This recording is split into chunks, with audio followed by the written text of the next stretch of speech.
President Donald Trump has often said that since he took office in January, the U.S. has received trillions of dollars in promises of investments.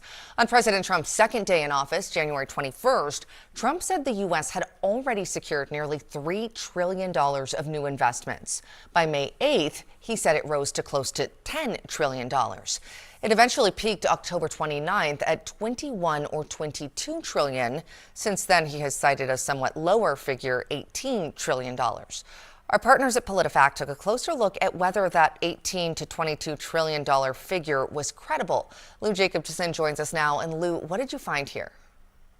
Yeah, so there were two issues here. The first one is that we compared what Trump has said personally to the numbers that are on the White House website in terms of documentation.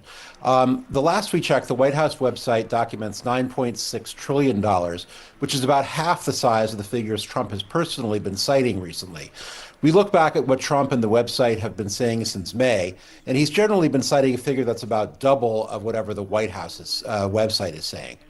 All right, you've got a second concern here, too. What did you find? Yeah, the second thing is that even that $9.6 trillion figure needs to be taken with some very big grains of salt. Not everything cited on the website is newly pledged during Trump's second term. There's also no guarantee that the full amounts that are promised will be spent in the end. Lots of these are pledges that are basically aspirational, and some of what the White House cites on the website is fairly vague and lacks detail. In some cases, the White House is counting dollar amounts that are purchases of goods rather than capital spending on things like factories. And there was another issue with the two biggest sources of dollars in the White House chart, right? Yeah, so the UAE is down for a commitment of $1.4 trillion, and Qatar is down for $1.2 trillion. Just those two countries alone account for more than a quarter of that $9.6 trillion total.